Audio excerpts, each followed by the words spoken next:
نحمده ونستعينه ونستغفره ونعوذ بالله من شرور أنفسنا ومن سيئات أعمالنا من يهده الله فلا مضل له ومن يضلله فلا هادي له أشهد أن لا إله إلا الله وحده لا شريك له وأشهد أن محمدا عبده ورسوله لا نبي بعده اللهم صل وسلم وبارك على محمد وعلى آله وصحبه ومن تبعهم بإحسان إلى يوم القيامة وبعد. Alhamdulillah, jemaah rahmati Allah. Bersyukur kita pada Allah Subhanahu wa taala di pagi hari ini Allah mudahkan kita untuk bangkit dari pembaringan kita, melaksanakan perintah Allah, sholat subuh berjemaah, dan dilanjutkan dengan kajian tafsir Ibnu Katsir yang pagi hari ini kita akan membahas ayat 81 insyaallah sampai dengan 85 surah Ali Imran. Selawat dan salam semoga tercurahkan kepada Nabi kita Muhammad sallallahu alaihi wasallam, juga kepada keluarganya, sahabat-sahabatnya dan semua umatnya hingga akhir zaman. Amin. Sebelum saya memulai, saya ingin menyampaikan satu ucapan yang disampaikan oleh Umar bin Khattab radhiyallahu anhu dalam kitab yang dikarang oleh Syekh Ibnu Rajab rahimahullah ta'ala. Beliau mengatakan begini, menarik ini saya sampaikan apa yang disampaikan oleh sahabat Rasulullah ini. Kata beliau, kalau seandainya bukan karena 3 hal, maka saya akan tinggalkan dunia ini. Maka orang yang mendengarkan ketika itu bertanya-tanya, apa gerangan yang menjadi pemikiran sahabat Nabi ini? Maka Umar bin Khattab mengatakan, kalau seandainya bukan karena 3 hal ini, maka saya tidak akan berlama-lama tinggal di dunia ini. Yang pertama kata beliau, kalau bukan karena ada jihad fi sabilillah, maka saya tentu lebih kerasan di tempat lain. Yang pertama disampaikan oleh beliau, jihad fi sabilillah. Seperti kita pahami, jihad fi sabilillah adalah merupakan amalan yang paling utama dalam Islam. Dan itu menjadi amalan yang dilakukan oleh sahabat-sahabat Rasulullah. Yang kedua kata beliau, kalau seandainya di dunia ini tidak ada perintah sholat malam, maka saya lebih baik tidak tinggal di dunia ini. Ini menunjukkan yang dirahmati Allah, betapa sahabat Nabi ini sangat mencintai 2 hal ini. Lalu yang ketiga, jemaah rahmati Allah, yang disampaikan oleh Imam Umar bin Khattab berkaitan dengan amalan yang paling beliau sukai, bahkan beliau sampai mengatakan, saya tidak akan berlama-lama di dunia ini kalau tidak ada 3 hal ini. Yang ketiga adalah thalabul ilmi. Majelis-majelis ilmu, kata beliau. Kalau seandainya di dunia ini tidak ada majelis ilmu, maka saya tidak akan berlama-lama untuk bertempat tinggal di dunia ini. Maka jemaah rahmati Allah, Imam Ibnu Rajab menampilkan ucapan yang disampaikan oleh Umar bin Khattab ini di awal-awal kitab beliau, agar menjadi perhatian bagi kita sekalian, orang-orang yang membaca kitab tersebut, agar memperhatikan yang bernama thalabul ilmi. Kajian-kajian dalam ilmu begitu banyak manfaatnya. Bahkan sampai-sampai Rasulullah SAW setiap doanya beliau selesai sholat subuh dengan berdoa, Allahumma inni as'aluka ilman nafi'a wa rizqan thayyibah wa amalan mutaqabbala. Itu sedikit tambahan dari saya sebelum saya mau mulai pembahasan surah Ali Imran ayat 81. أعوذ بالله من الشيطان الرجيم وإذ أخذ الله ميثاق النبيين لما آتيناكم من كتاب وحكمة ثم جاءكم رسول مصدق لما معكم لتؤمنن به ولتنصرنه قال أأقررتم فأخذتم على ذلكم إصري قالوا أقررنا قال فاشهدوا وأنا معكم من الشاهدين فمن تولى بعد ذلك فأولئك هم الفاسقون. Terjemahan dari dua ayat tadi. Dan ingatlah ketika Allah mengambil perjanjian dari para nabi. Sungguh, apa saja yang aku berikan kepadamu berupa kitab dan hikmah, kemudian datang kepadamu seorang rasul yang membenarkan apa yang ada padamu, niscaya kamu akan sungguh-sungguh beriman kepadanya dan menolongnya. Allah berfirman, apakah kamu mengakui dan menerima perjanjianku terhadap yang demikian itu? Mereka menjawab, kami mengakui. Lalu Allah berfirman, kalau begitu saksikanlah dan aku menjadi saksi pula bersama kamu. Ayat 82, barang siapa yang berpaling sesudah itu, maka mereka itulah orang-orang yang fasik. Dua ayat tadi jemaah rahmati Allah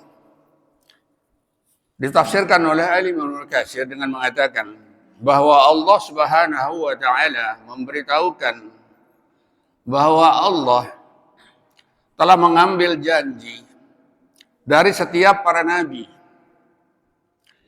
yang diutusnya di muka bumi ini.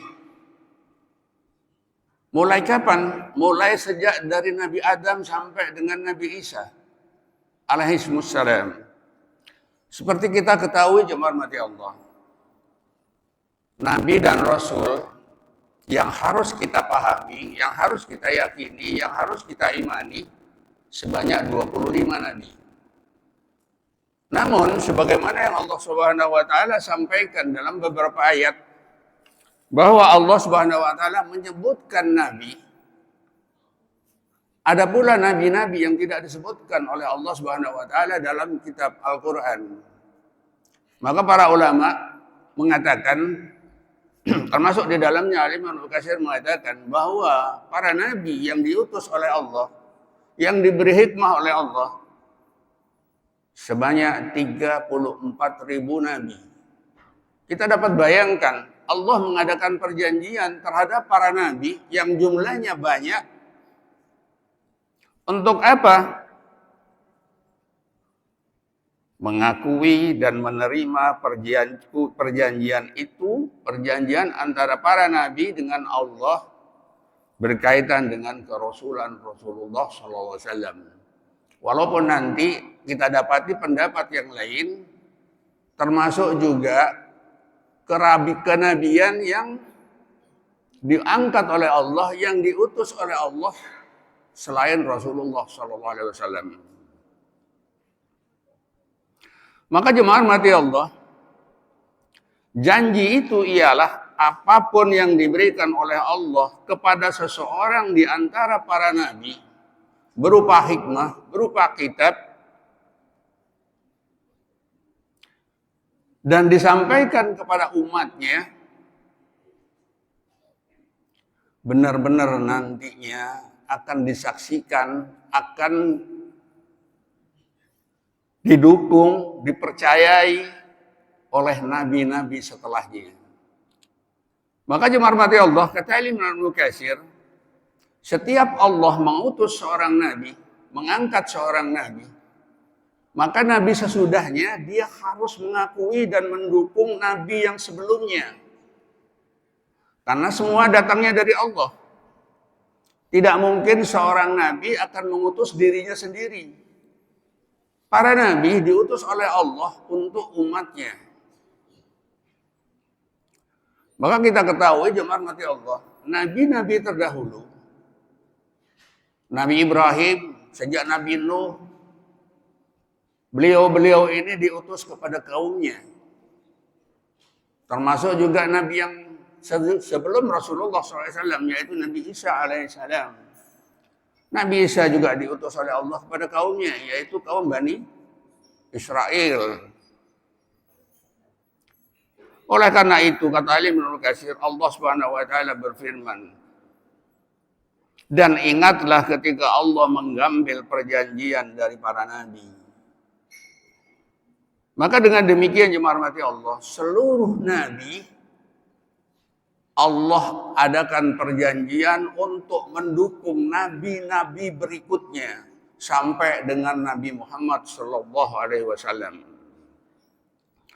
Maka ketika ayat menyebutkan, sungguh apa saja yang aku berikan kepadamu berupa kitab dan hikmah, kemudian datang kepadamu seorang rasul yang membenarkan apa yang ada padamu, niscaya kamu akan benar-benar beriman kepadanya dan menolongnya. Kalimat ini ditafsirkan oleh Ali bin Katsir dan mengatakan, Allah ingin memberikan penegasan kepada para nabi bahwa para nabi harus mendukung nabi-nabi setelah diutusnya nabi sebelumnya. Kalaulah nabi saja diminta oleh Allah untuk mendukung para nabi, lalu bagaimana dengan umat-umatnya?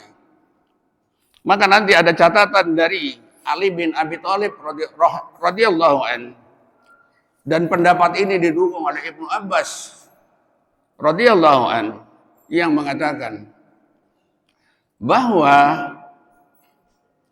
ketika Allah mengutus seorang nabi dan Allah mengadakan perjanjian dengan para nabi tersebut, maka dengan demikian para nabi itu dia harus menyampaikan apa yang disampaikan oleh Allah kepada umat-umatnya.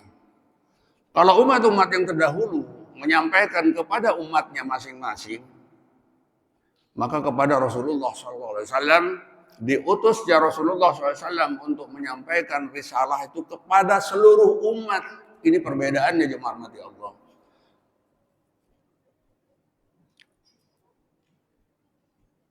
Maka ketika Allah sampaikan, kalau begitu persaksikanlah dan aku menjadi saksi pula bersama kamu. Ini menegaskan bahwa persaksian, perjanjian yang disampaikan oleh Allah dengan para nabi itu bukan main-main. Bukan perjanjian, bukan persaksian sebagaimana yang dilakukan oleh orang-orang yang tidak mengikuti apa yang diperintahkan oleh Allah Subhanahu wa taala.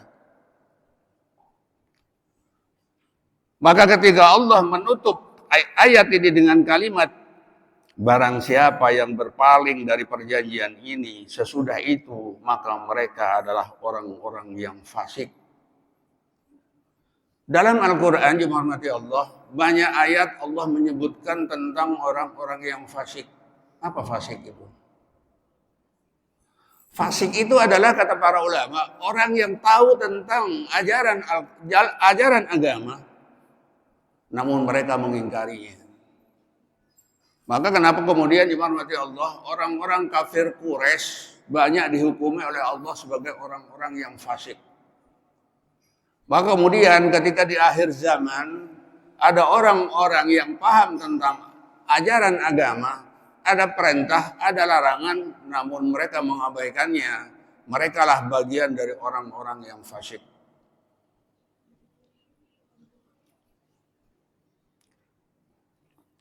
Ibnu Abbas mengatakan berkaitan dengan penafsiran ayat tadi, disampaikan oleh Ali bin Katsir, tidaklah Allah mengutus salah seorang nabi, melainkan dia mengambil perjanjian darinya. Jika Allah mengutus Muhammad SAW, maka dia akan beriman dan menolongnya. Siapa itu dia? Yang dimaksud oleh Ibnu Abbas adalah para nabi sebelumnya. Hal ini dibuktikan jemaah rahmati Allah ketika Rasulullah SAW melakukan Isra dari Masjidil Haram ke Masjidil Aqsa.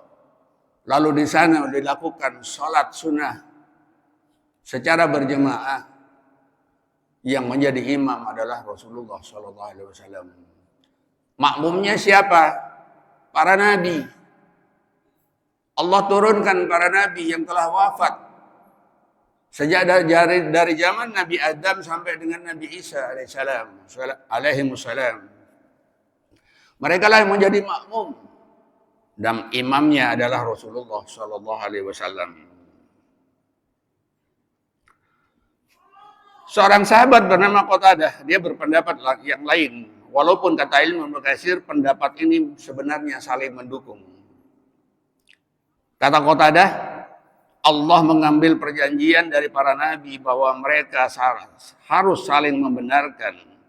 Pendapat ini tidak bertentangan dengan pendapat Ali dan Ibnu Abbas radhiyallahu anhu. Kata beliau, kata Ali Ibnu Katsir, justru pendapat ini menguatkan pendapat yang sebelumnya. Jemaah rahmati Allah, berkaitan dengan dua ayat tadi, ada satu peristiwa yang dialami oleh Umar ibn Khattab. Hadis dari Ahmad, Imam Ahmad rahimahullah ta'ala, beliau meriwayatkan dari Abdullah bin Sabit. Dia berkata, hadis nomor 512, sahabat Rasulullah SAW, Umar ibn Khattab, pergi untuk menemui Nabi SAW. Dan dia berkata, wahai Rasulullah, saya disuruh oleh saudara saya yang beragama Yahudi dari suku Quraizah. Dia menuliskan untukku ringkasan-ringkasan dari keseluruhan kitab Taurat. Dan dia minta kepadaku agar membacakan di hadapanmu. Ini sahabat Rasulullah, orang kepercayaan Rasulullah, Umar ibn Khattab. Dia membawa catatan Taurat dari saudaranya. Lalu dia minta di hadapan Rasulullah untuk membacakan kitab Taurat ini. Lalu apa tanggapan Rasulullah? Muka Rasulullah memerah, menandakan beliau marah. Dan tidak mengeluarkan satu kalimat pun menanggapi permintaan Umar bin Khattab. Bahkan Rasulullah SAW, kata Ali bin Katsir, beliau membuang muka. Artinya beliau tidak berkenan apa yang akan dilakukan oleh Umar bin Khattab. Dan di sana hadir pula seorang sahabat yang lain, yaitu bernama Abdullah. Lalu Abdullah ini mengatakan kepada Umar bin Khattab, wahai Umar, apakah kamu tidak melihat perubahan wajah Rasulullah? Wajah Rasulullah SAW memerah, itu menandakan beliau marah. Lalu Umar bin Khattab mengatakan di hadapan Rasulullah SAW satu kalimat yang kemudian kalimat ini menjadi kalimat yang sangat masyhur. Apa kalimatnya? Raditu billahi rabba wa bil islami dina wa bi Muhammadin sallallahu alaihi wasallam nabiyyan wa rasula. Ketika mendengar kalimat ini, jemaah rahmati Allah, Rasulullah SAW tidak menanggapi. Kalimat ini yang artinya, aku rela Allah sebagai Tuhanku, Islam sebagai agamaku, dan Muhammad Rasulullah SAW sebagai Nabi dan Rasulku. Ini lagi-lagi Rasulullah tidak menanggapinya. Karena tidak ditanggapi oleh Rasulullah SAW. Kemudian Umar berlalu. Setelah Umar berlalu, lalu Rasulullah SAW menyampaikan satu kalimat yang disaksikan oleh Abdullah dan sahabat-sahabat yang lainnya. Dengan mengatakan, demi zat yang jiwaku berada dalam genggaman Tuhanku, seandainya Musa alaihissalam ada di antara kalian, kemudian kalian mengikutinya dan meninggalkan aku, niscaya sesatlah kalian. Sesungguhnya kalian adalah umat yang menjadi bagianku. Dan aku adalah salah seorang nabi yang menjadi bagian dari kalian. Kalimat ini jemaah rahmati Allah menjadi perhatian dari para sahabat ketika itu. Ketika Rasulullah SAW menyampaikan satu kalimat, seandainya Musa alaihissalam ada di antara kalian, artinya ketika Nabi Musa hidup bersama-sama Rasulullah SAW, lalu ada di antara para sahabat mengikuti ajaran Nabi Musa, kata Nabi, kalian sesat. Lalu bagaimana mungkin ajaran Rasulullah SAW yang sangat sempurna lalu diabaikan oleh orang-orang yang hidup di zaman Nabi, bahkan sampai dengan saat ini. Maka saya teringat satu kalimat yang disampaikan oleh seorang ulama, Syekh Utsaimin, beliau mengatakan dalam kitab beliau, bagaimana mungkin agama-agama di luar Islam masuk ke bumi-bumi yang mayoritas penduduknya Islam, padahal agama-agama itu diperuntukkan bagi orang-orang yang hidup di zaman dulu. Umat Nabi Musa, umat Nabi Isa. Maka beliau mengikuti Nabi Musa atau Nabi Isa. Maka ketika Rasulullah SAW diutus sebagai Nabi akhir zaman, maka seyogyanya umat-umat yang terdahulu yang mereka hidup bersama dengan Rasulullah SAW, dia harus mengikuti ajaran Rasulullah SAW. Salah satu hadis dari Hafiz Abu Ya'la radhiyallahu an, beliau meriwayatkan dari Jabir radhiyallahu an, dia berkata bahwa Rasulullah SAW pernah bersabda, "La tas'alu ahlal kitabi an syai' fa innahum la yahduhum wa qad dhallu wa innakum imma an tusaddaqu bi babilin wa imma an tukaddabu bi haqq wa innahu wallahu law kana Musa hayyan baina dhahurikum ma hallun lahu illa an tastaghi." Kata Nabi berkaitan dengan ayat tadi, kalimat tadi, maaf. Kata Nabi, janganlah kamu bertanya kepada ahli kitab mengenai apapun, sesungguhnya mereka tidak akan menunjukimu, karena mereka telah sesat. Kamu akan membenarkan kebatilan atau mendustakan kebenaran. Demi Allah, kata Nabi, sesungguhnya jika Musa hidup di tengah-tengah kamu, maka tidak sah baginya kecuali dia mengikutiku. Maka hadis ini, jemaah rahmati Allah, kata Ali bin Katsir, menunjukkan ketegasan dari Nabi SAW. Siapapun orangnya, ketika mereka tahu bahwa Rasulullah SAW diutus sebagai Nabi yang terakhir untuk seluruh umat, bukan hanya kepada satu umat, untuk seluruh umat. Lalu ada di antara umat-umat itu tidak mengikuti ajaran Rasulullah, maka mereka sebagai orang-orang yang sesat.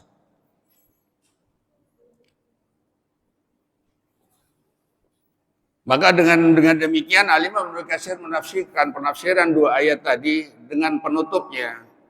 Maka dengan demikian kata beliau, Rasulullah SAW adalah imam yang agung, yang wajib ditaati dan wajib diikuti oleh seluruh nabi dan seluruh manusia.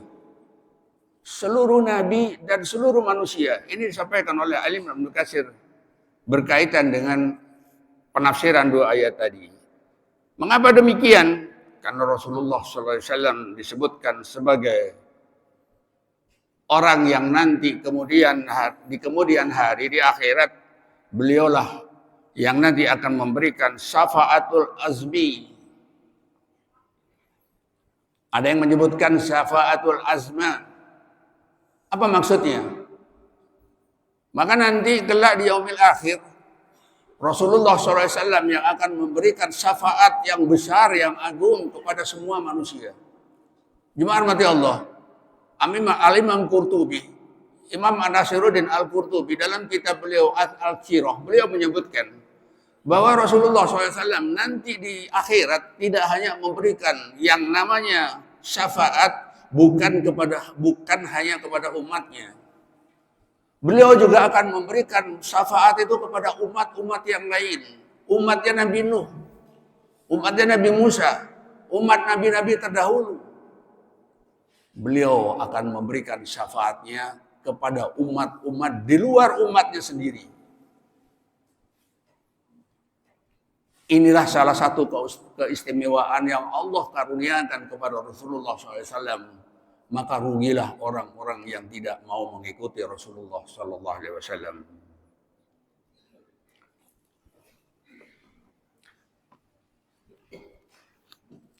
Jemaah rahmati Allah, saya akan lanjutkan pembahasan ayat 83, 84, dan 85. Sebagaimana tadi telah disebutkan, kita akan membahas penafsiran Al-Imam Ibnu Katsir ini dari ayat 81 sampai dengan ayat 85. A'udzu billahi minasy syaithanir rajim. Afa ghayra dinallahi yabghuna wa lahu aslama man fis samawati wal ard. Man fis samawati wal ard taw'an wa karhan وإليه يرجعون قل آمنا بالله وما أنزل علينا وما أنزل على إبراهيم وإسماعيل وإسحاق ويعقوب والأسباط وما أوتي موسى وعيسى والنبيون من ربهم لا نفرق بين أحد منهم ونحن له مسلمون ومن يبتغي غير الإسلام دينا فلن يقبل منه وهو في الآخرة من الخاسرين. Terjemahan dari ketiga ayat ini saya awali dari ayat 83. Maka apakah mereka mencari agama yang lain dari agama Allah? Padahal kepadanya lah berserah diri segala apa yang di langit dan di bumi, baik dengan suka maupun dengan terpaksa. Dan hanya kepada Allah lah mereka dikembalikan. Katakanlah, kami beriman kepada Allah dan kepada apa yang diturunkan kepada kami dan yang diturunkan kepada Ibrahim, Ismail, Ishak, Yakub, dan anak-anaknya.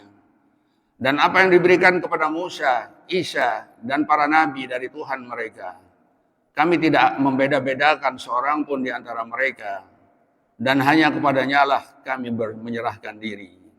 Ayat 84. Dan selanjutnya ayat 85. Barang siapa mencari agama selain agama Islam, maka sekali-kali tidaklah akan diterima agama itu daripadanya, dan dia di akhirat termasuk orang-orang yang rugi. Ayat 85. Dari tiga ayat ini jemaah rahmati Allah, Allah Subhanahu wa taala, kata Imam Ibnu Katsir, mengingkari orang-orang yang mencari agama selain agama Allah, yaitu Islam. Sebagaimana kita pernah membahas dalam majelis ini, di surah yang sama, surah Ali Imran, ayat 19, yang ketika Allah sampaikan, Innad dina indallahil Islam. Agama yang diridhoi di sisi Allah adalah Islam. Ini harus menjadi pegangan pada kita sekalian yang dirahmati Allah. Dulu pernah saya sampaikan dalam majelis ini, ada seorang sahabat, teman saya, orang Pontianak. Dulu kami di masjid di kantor itu punya program mengumpulkan 1000 Al-Quran untuk dibagikan ke masjid-masjid yang di Balikpapan dan di depot-depot. Ada seorang rekanan, dia seorang Nasoroh, mendengar ada program itu dia tertarik. Dia datang kepada saya dengan mengatakan, Pak Haji, bolehkah saya menyumbang Al-Quran? Boleh Pak, saya bilang. Sebaiknya mau yang terjemahan atau yang biasa? Bapak boleh berikan ke kami dua-duanya. Maka beliau menyuruh supirnya untuk belanja Al-Quran, Allah alam di mana, dia bawa ke kantor saya. Saya bilang, Pak, bawa ke masjid saja nanti. Suruh supirnya bantar. Tapi si bapak ini ngomong, beliau ini mengatakan pada saya, bolehkah saya minta satu yang ada terjemahannya? Boleh, saya bilang silakan. Saya mau baca-baca. Dalam hati saya berpikir, dalam hati, ya Allah berikan karunia hidayah kepadanya. Dalam hati saya. Beliau itu bernama Rudianto Rimba. Insya Allah beliau masih hidup sampai sekarang. Nah, setelah penyerahan Al-Quran di bulan Ramadan itu, lama saya nggak ketemu. Saya sering dinas, jarang ketemu dengan beliau. Suatu ketika saya bertemu dengan beliau, beliau duduk di masjid, menunggu sholat duhur. Maka ketika saya lihat, kaget saya. Saya datangin, saya salaman sama dia. Lalu apa yang terjadi jemaah Allah? Dia bilang ke saya sudah Islam Pak. Saya mau nangis Pak ketika itu. Masya Allah. Saya bilang, belum betul Pak Rudi, betul.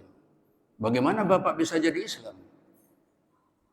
Setelah saya dapat Al-Quran dari yang pembagian itu, saya membaca satu ayat.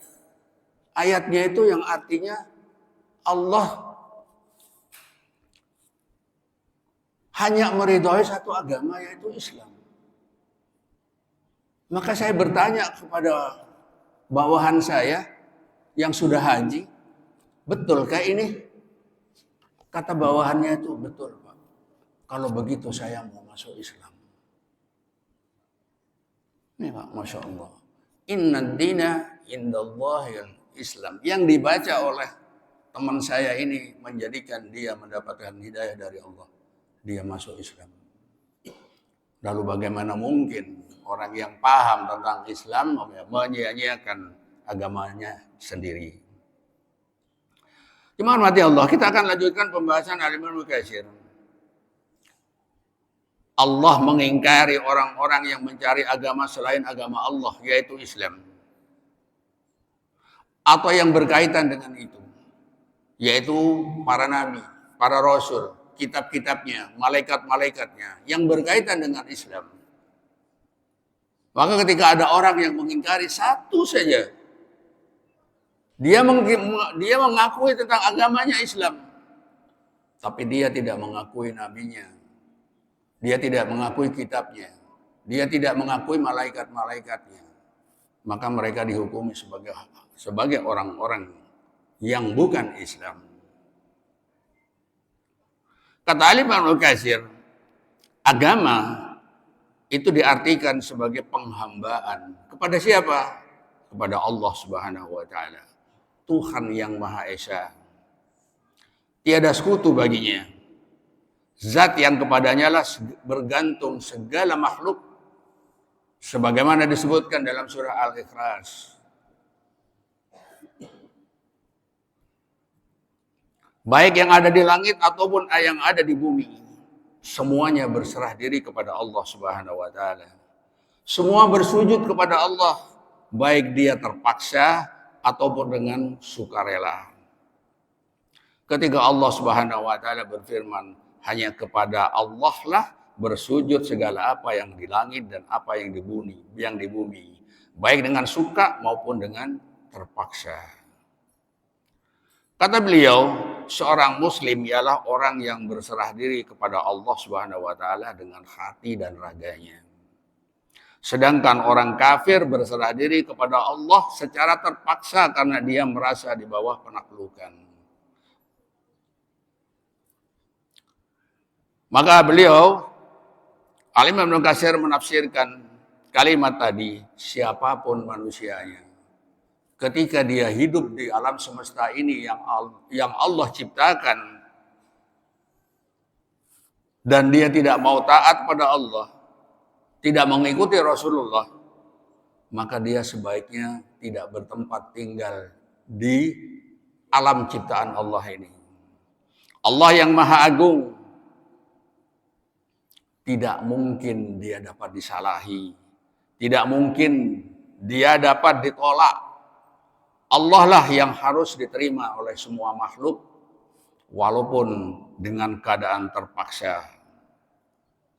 Hanya kepadanya lah berserah diri segala apa yang ada di langit dan di bumi. Maka berserah diri baik dengan patuh maupun dengan terpaksa. Jemaah mati Allah, Al-Imam Ibnu Katsir menyampaikan kalimat yang berkaitan dengan penafsiran ayat tadi dengan menyampaikan firman Allah yang lain, yaitu disebutkan dalam surah Ar-Ra'd, surah 13 ayat ke-16.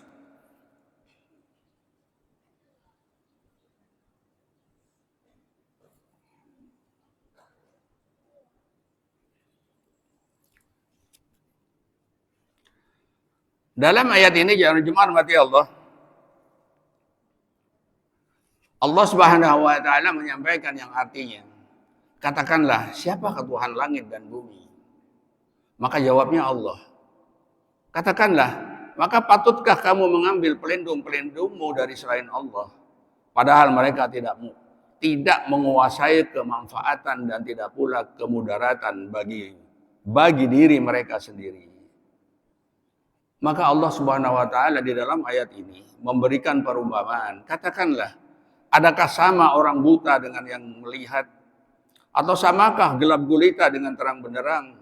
Apakah mereka menjadikan beberapa sekutu bagi Allah yang dapat menciptakan seperti ciptaannya, sehingga kedua ciptaannya itu serupa menurut pandangan mereka? Katakanlah, Allah adalah pencipta segala sesuatu, dan dialah Tuhan yang Maha Esa lagi Maha Perkasa. Dalam ayat ini, jemaah mati Allah, Al-Imam Ibnu Katsir menukil firman Allah yang menyebutkan, siapakah yang telah menciptakan langit dan bumi? Orang kafir pun akan berpendapat yang menciptakan langit dan bumi itu Allah. Tapi mereka tidak mau beriman pada Allah. Mereka justru malah menyembah tandingan Allah dengan Allah. Menyembah orang-orang atau makhluk-makhluk atau apapun itu namanya. Mereka tidak menyembah Allah. Padahal mereka meyakini yang menciptakan langit dan bumi itu Allah. Maka Allah sampaikan dalam kalimat ini, dan kepadanya lah mereka akan dikembalikan. Maka semua makhluk yang dirahmati Allah pada akhirnya akan dimatikan oleh Allah. Dan nanti di akhirat semua akan mempertanggungjawabkan amalnya di hadapan Allah Subhanahu wa taala. Maka kata Imam Ibnu Katsir, semua manusia akan dihadapkan di hadapan Allah, dikembalikan kepada Allah, yakni pada hari berbangkit, kemudian masing-masing dibalas dengan amalnya. Maka jemaah mati Allah, Rasulullah SAW menyampaikan, nanti ketika manusia dibangkitkan di padang mahsyar, dibangunkan dari alam kuburnya, semua berkumpul menghadap kepada Allah dalam 3 keadaan. Yang pertama, kata Rasulullah, ada manusia nanti dibangkitkan dengan keadaan berkendaraan. Hadis yang lain menyebutkan menaiki unta. Hadis yang lain, berikutnya yang pertama berkendaraan. Yang kedua, kata Nabi, orang nanti dibangkitkan di akhirat, di padang mahsyar itu dengan berjalan kaki. Lalu yang ketiga, nanti di padang mahsyar, manusia dibangkitkan dengan wajah menjadi kakinya. Artinya berjalan dengan wajahnya. Maka ketika hal ini disampaikan kepada para sahabat bertanya, "Ya Rasulullah, bagaimana mungkin nanti di akhirat wajah menjadi kaki? Orang berjalan dengan wajahnya." Maka kata Nabi apa? Allah mampu menciptakan manusia berjalan dengan kakinya. Maka Allah juga nanti di akhirat mampu membawa manusia berjalan dengan wajahnya. Walaupun tidak terdapat penafsiran dari beberapa ulama berkaitan dengan hadis ini. Namun para ulama memberikan gambaran bahwa nanti di akhirat manusia dibangkitkan dalam keadaan sesuai dengan amal-amalnya. Jemaah mati Allah, kemudian Allah Subhanahu wa taala berfirman, katakanlah, kami beriman kepada Allah dan kepada apa yang diturunkan kepada kami, yakni Al-Qur'an. Dan apa yang diturunkan kepada Ibrahim, Ismail, Ishak, Yakub berupa suhuf. Suhufi Musa. Sering kita mendengarkan kalimat ini, suhuf Ibrahim wa Musa, suhufi Ibrahim wa Musa.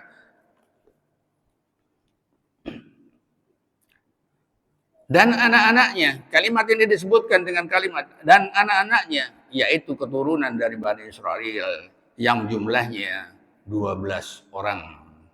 Itu keturunan dari Nabi Yakub alaihissalam. Dan kepada apa yang diturunkan kepada Musa dan Isa, yaitu Taurat dan Injil. Dan kepada para nabi lainnya dari Tuhan mereka, pernyataan ini mencakup seluruh para nabi. Maka ketika kalimatnya menyebutkan, kami tidak membeda-bedakan seorang pun di antara mereka. Sebagaimana pernah kita singgung, kita pernah sampaikan ketika kita membahas ayat-ayat terakhir di surah Al-Baqarah.